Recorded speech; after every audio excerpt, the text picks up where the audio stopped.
미국은 이달 초 코로나 독립에 근접했다며 자유롭게 축제를 즐긴 지 꼭 2주 만에 재확산에 직면했습니다. 네, 성급한 축하가 기폭제가 될 수 있다는 우려가 현실화하고 있는 건데요. 워싱턴에서 이경희 특파원이 보도합니다.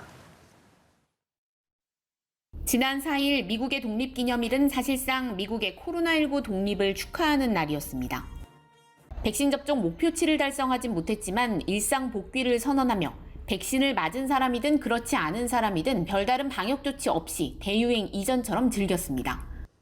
그로부터 2주 뒤 미국의 코로나19 하루 신규 확진자 수는 7만 9천 명이 넘었습니다.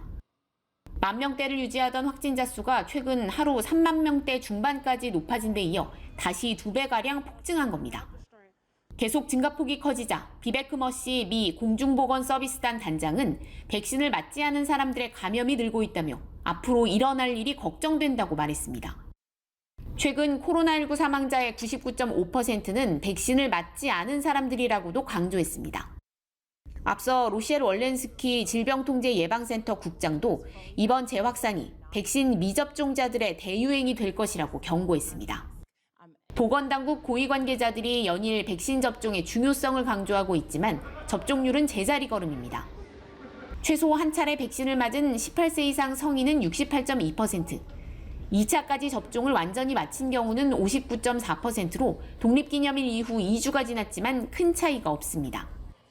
대유행 이전 수준의 독립기념일 행사를 통해 백신 접종으로 누릴 수 있는 자유를 강조하려던 바이든 정부의 취지와 달리 접종률은 오르지 않고 재확산만 촉발한 모양새가 된 셈입니다.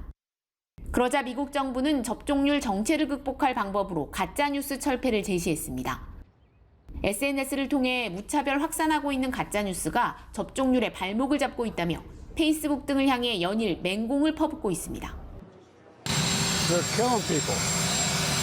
I mean, it really, look, the only pandemic we have is among the unvaccinated. And they're killing people. 페이스북이 목표를 달성하지 못한 책임을 테크 기업들에게 돌리고 있다고 반박하자 바이든 정부는 해당 플랫폼들은 허위 정보가 퍼지는 속도와 규모를 증폭시키는데 중요한 역할을 해왔음을 알아야 한다고 맞받았습니다. 워싱턴에서 연합뉴스TV 이경입니다.